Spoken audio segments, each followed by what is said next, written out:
A day in the life as independent artists. Hi, we're Myriad Plume and we're a band from Las Piñas and Cavite. We're gonna walk you through our recording and quote-unquote creative processes. If you like chaos and music, tag along. Una, sinusundo kami ni Germany kasi wala kaming pera at mahirap makapunta ron.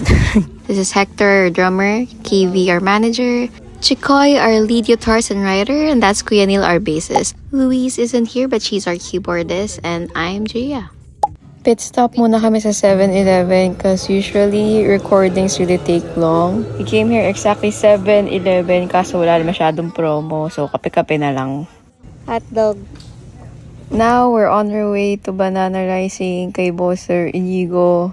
Seriously, one of the best sound engineers ever. If you record here, let us know. If you're planning on recording, please do check Banana Rising Recording Studio.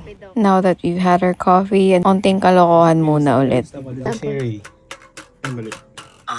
Activate flashlight. It's on now. Hey Bixby.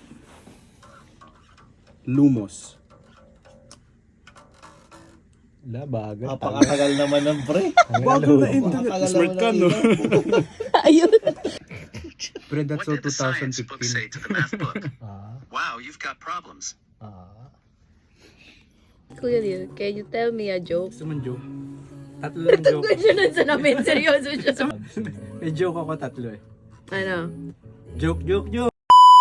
Ano masasabi niyo, guys? All that jokes aside, full focus na kami sa track. First time din namin marinig yung lapat ng keyboards ni Luis, and this was our reaction. Bakit ang sakit? Ang galing ng Luis to. Naiyak na si Chikoy. Okay lang yan, pre. Gago, tanggalin mo yung gitara dyan. Piano lang dapat. Tanggalin na yung ibang instruments. Sinuwis na lang. Sinuwis, tanggal niya na rin yung boses. Uwi na kami, sir.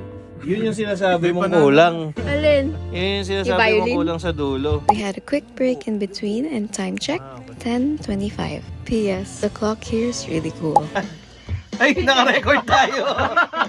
Wala. Pidea! Hector Dingle. Ako dingle pala. Boss, alam mo ba all this time, lalo na nung unang pasok ko sa banda, sabi ko, Hector Dingle, sinadya niya ba na Dingle? Kasi, tapos drummer ka.